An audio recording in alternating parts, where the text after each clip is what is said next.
Today, in my first video, I want to talk about one of my favorite film cameras and my favorite Soviet camera, Kiev-4AM.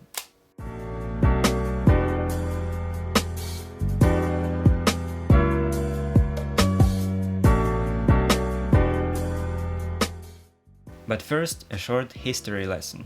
Kiev rangefinders were in production from 1947 until 1987 and they were being made in Kiev, Ukraine. After the war, German patents were cancelled, so all the inventions could be copied freely, and Kiev wasn't the only company to use that. First Kiev batches were made in Germany and were just rebranded Contax cameras. Here's a nameplate where you see Kiev on the front, but it's actually Contax on the back. Then the equipment was brought from Germany to Ukraine and installed in a factory called Arsenal. First Kiev cameras were known for their reliability, but the production quality was only going down and it was quite bad in the 80s. I think I remember hearing a story, I don't know if it's true, about an inspector who came to the factory to see how the work was going, and he saw that the whole batch of new Kiev-4 cameras was defective from the factory, so he ordered to scrape all of it. Again, I don't know if it's true, you can always correct me in the comments. Okay, now it's time to talk about the actual features of this camera. The shutter speeds range from half a second to 1/1000th of a second, and even though this was pretty crazy in 1936 when the original Contax 2 was released, it became more of a standard towards the end of the life of Kiev-4.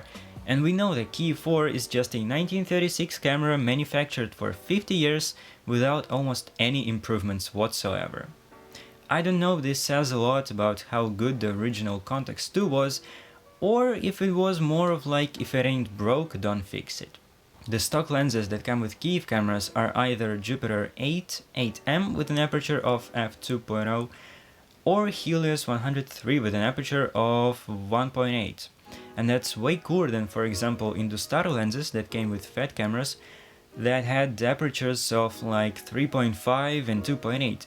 But keep in mind that Kiev cameras were premium cameras. They costed way more than other 35mm cameras like Zenit, Zorki and Fat. Kiev has a long rangefinder base distance, 90mm versus, for example, 67mm of Fat 2. It doesn't affect the focus precision that much, but what it does affect is how you use the camera. The grip is pretty uncomfortable at first, but you get used to it fairly quickly. You can also focus with a little cogwheel here at the top, but it's quite sharp, so it could be painful in the winter, and it's also slow to focus with it. My model was made in 1982, and a quick tip, you can check when your camera was made by looking at the serial number at the top. The first two digits are the last two digits of the year. So my camera is from one of the last batches, and the lens is Helios 103 that came with all Kiev-4 cameras from 1970 until the end. It has beautiful bokeh, nice colors, and we will see that in the pictures later. I have Kiev-4AM, where A means that there is no light meter and M stands for modernized, so it's just a bit newer version of the Kiev-4A, but nothing was improved. My camera is a little bit plasticky, but it's still really heavy. It weighs, I think, 820 grams, and for example my Olympus OM20 is an SLR, weighs 660, so it's heavier than an SLR. There is also a weird issue when different shutter speeds result in different spacing between the negatives.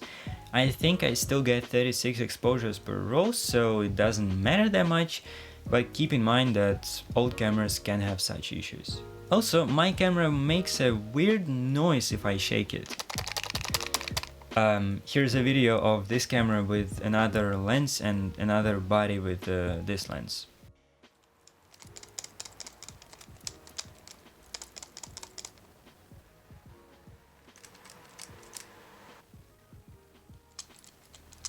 I don't know if the problem is caused by the body or the lens, but it's not that bad. By the way, I had a Kiev-4 before. I think it was from 1978. I bought it in Berlin from a Russian guy, but the rangefinder was a little bit inaccurate and shutter speeds longer than 1/25 of a second didn't work. So I came home from my trip, I decided to fix it, so I took it apart and I never put it back together, so now I know I'm not a great repairman. Well, here are some photos and videos I took on a little trip with this Kiev. But first, a short disclaimer from the future. I don't know how, but I seriously overexposed some of the photos. I think that the issue was in the light mirror on my phone. I guess it was a little bit off. I will look into that after I finish this video. And because of the overexposure, some of the photos are way more noisy and grainy than they should be, and the colors are a little bit strange. I really hope you can still enjoy this.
Damn, that was great, but let's talk about why you should or shouldn't get a Kiev-4 for yourself.